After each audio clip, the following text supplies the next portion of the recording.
everyone, it's Brianna and welcome back to my channel. Today I'm going to be doing a what I've been reading so far in 2020 and a little mini book haul for you guys.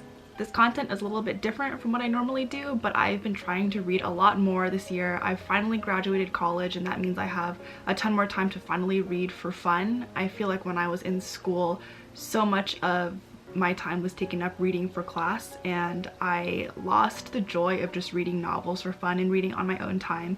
I came home mentally drained every day and I just didn't want to have to go back and open up a book and think again. I was tired. But now that I have finally graduated and I'm free from the pressure of having to get really good grades to keep my scholarships and stuff like that, I feel so much lighter mentally, and I have finally taken that chance to jump back into reading just like I would read all of the time when I was in elementary and middle school. So hopefully I find a lot of gems this year that I really like so I can share them with you guys. Okay, 3 quick disclaimers before I start this video.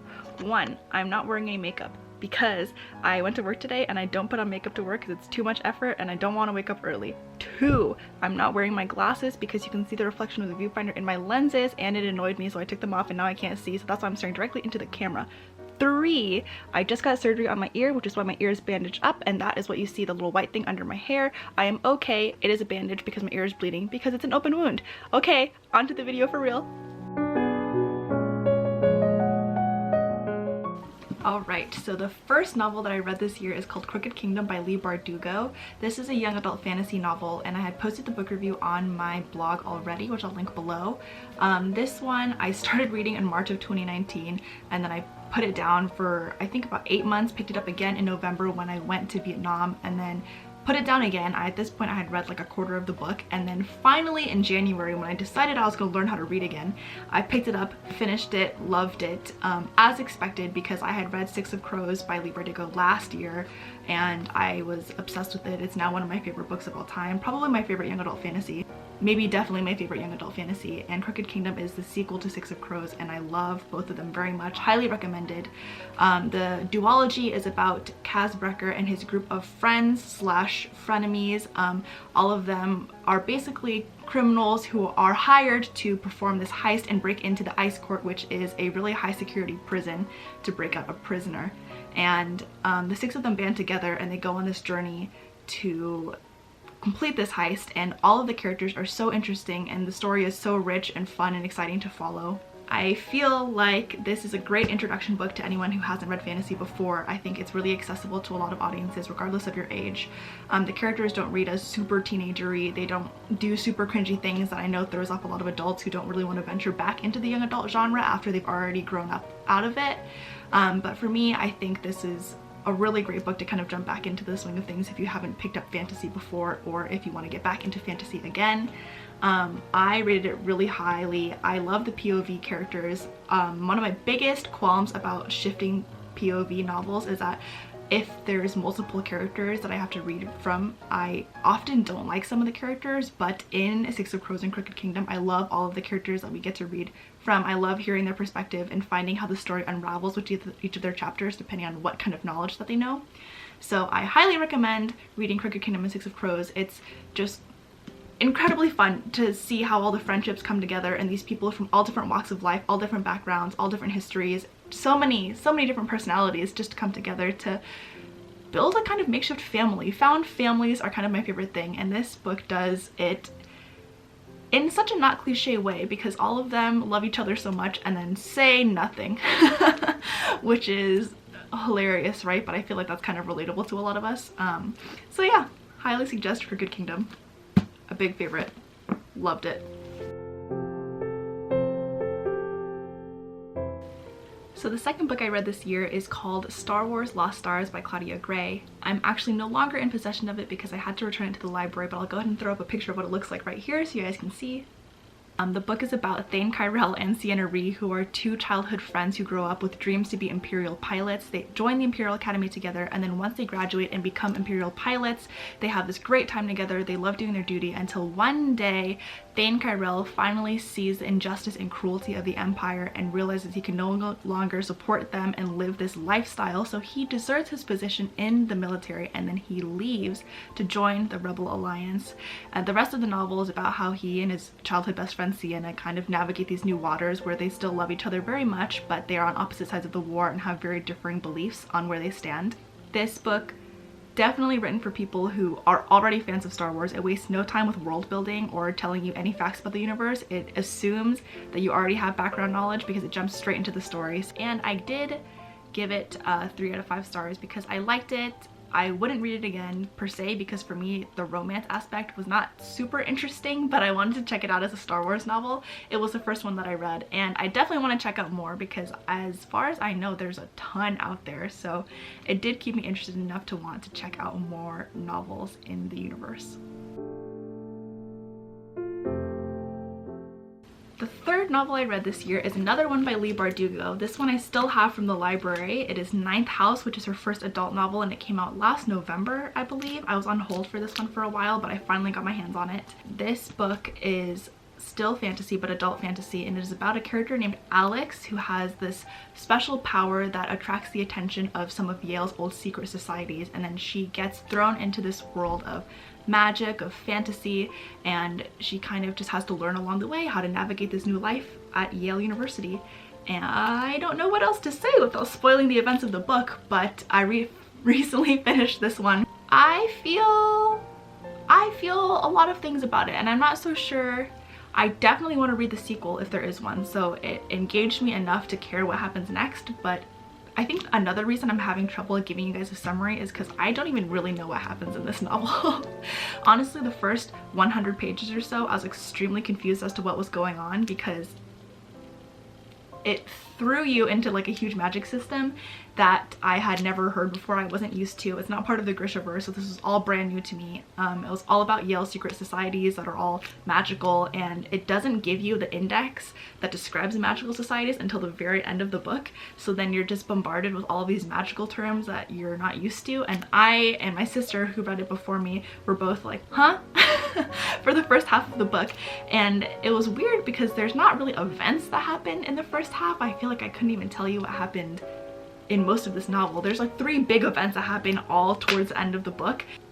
I care enough to read about what happens next, and I feel like if you can get me to care about what happens next, then right, you did your job as an author. Even though I had some issues with this one in terms of the plot line and how it flowed, and I feel like it didn't flow at all, I still think it turned out okay in the end, and I am a fan. So overall, 3 out of 5, maybe 3.5 out of 5 because I care about a sequel. But yeah, that's Ninth House. Be warned before you read this, there is a lot of graphic depictions of violence, of sexual abuse, and if that is something that could be triggering for you, definitely keep that in mind before you pick this up. Just something to think about, because this one is an adult novel, so the depictions of violence and things like that are a lot more vivid and graphic than they are in young adult novels. Now, the fourth novel that I have finished this season, I have finished Love Boat Taipei. This one I picked up as part of my friend Alexandra's book club, Subtle Asian Book Club, which I'll link below as well. She's co-founder of it, and we were all reading this book together this month. I actually finished it pretty early. I finished it the first weekend of February. I didn't put it down just because I was extremely confused as to where the story was going, and I needed to finish it just to know. It is about a girl named Ever Wong, who she's on the cover. She is someone who loves to dance, but her parents want her to become a doctor instead of letting her pursue her dream of becoming a professional dancer. She is then sent to a summer program in Taipei, Taiwan for the summer, where she gets to meet a bunch of other Chinese and Taiwanese Americans who are all kind of battling with their own issues of identity and with their careers, with their futures, and they all have a lot of inner demons that they're trying to fight through, and they do it all together while getting drunk and partying in Taiwan. This is a young adult novel. I would probably call it young adult romance is the most apt genre I would put it in. For me, I think this book could appeal to a lot of people. I know a lot of my friends who read it are a big fan of it. I didn't like it. And not just like Ninth House and Star Wars Lost Stars where I was like okay about it. I actually straight up disliked this one. Not to discredit the author at all, and of course if you like this novel, my opinion does not in any way invalidate yours. You are completely free to like this novel, but for me there are a lot of events that happen, especially in the second half of the book, that I really don't like how they were brought up, how they were handled, and how they were solved. And once I read a book review on this, I have it in my drafts, but I just have so many thoughts to put down and I want to do it in the most eloquent way possible. I'm taking a long time, but lots of thoughts on this one. Probably gonna pass this up. I'll probably donate my copy to the library just because I don't ever see myself picking this up again. And I don't necessarily think it's because I've outgrown the young adult genre too much. I think it's mostly just this particular book did not fit my taste in terms of what I like reading. And if you guys want to know further thoughts, you guys can read my book review once I post it down below. So I had to go run and grab my glasses really quick because the blurry vision from earlier was starting to give me a bad headache. So I grabbed my glasses, and I'm really sorry if you guys can see a lens flare or the viewfinder in the reflection. I'm gonna try my best to keep that from happening, but I just need to have my glasses or my brain's gonna explode because I can't see. Anyways, let's move on to the mini book haul. The folks over at Book of the Month were super kind to send me 3 novels this month. I picked 1 from their regular February picks, and I got 2 more add-ons that were previously featured on their page as Books of the Month, and I cannot wait to open up all of these. The hardcovers are so nice, and I'm really excited that it finally came in the mail. The first book that I picked for my Book of the Month box is This Sky. This is Anna K, which is one of the 5 choices that they have for you for February. I picked Anna K. It is the one young adult genre book, and I thought it would just be a good idea to read a love story for Valentine's Day, and the cover was so cute. I love the pink and the blue and the little heart design on the side. It was pitched to me as a coming-of-age story. Crazy Rich Asians meets a Gossip Girl story meets Anna Karenina, modern Anna Karenina, and I thought it sounded pretty interesting and exciting and different from some of the things that I've been reading recently with all the fantasy. So this one is a darker young adult story. There's debauchery in here, so I've been told, so I'm really excited to check this one out next. The second book that I got from Book of the Month is this, which is Pachinko. So many of you guys recommended this novel to me, and my sister told me too that this was one of her favorite books that she's read recently. It follows, I think, a Korean family over the course of multiple generations. I just know that when I asked for book recommendations, I was bombarded with so many recommendations from you guys to read Pachinko, so I saw it on Book of the Month's website and chose it as an add-on to put in with my order, and the cover is gorgeous, if you guys can see, and I'm extremely excited to be reading this. I have added this to my already extremely long to be read list, but you guys know the deal. Eventually I will get to it, and when I do, I'm sure I will love it just as much as you guys did. My third and final book that I got from Book of the Month is Circe by Madeline Miller. This, I think, yeah, won Book of the Year 2018 on their website. This is an older pick from them, and my sister had actually read this last year as well, and she told me that she really liked it. She said it was perfect for people who are really into Greek mythology, which is me, right? And me and everyone who read the Percy Jackson series, all of us were like little 10-year-olds being like, I love Greek mythology. But this is, I guess, the adult version of that, and I read The Song of Achilles by Madeline Miller before and loved it, so I'm really excited to be picking this up.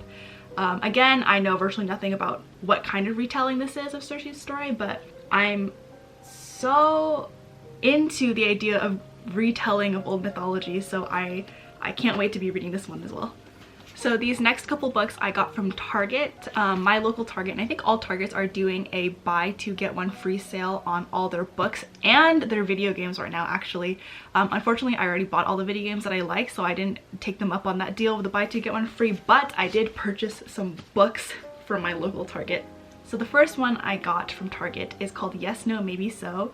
This is a super recent release, I believe, and I actually picked it up because I thought the cover was really cute, but then when I read what it was about 2 teenagers who kind of meet and fall in love over the backdrop of political activism and canvassing, I was like, wow, that describes my entire high school life and my early college life when I would just meet people and think they were my soulmate because we were canvassing together on political campaigns. I had to check it out. I hope to really enjoy this book. I feel like I'll be so disappointed if this story doesn't pan out for me. It is right up my alley in terms of all of my interests, so I'll let you guys know what I think. So these next two books are a series.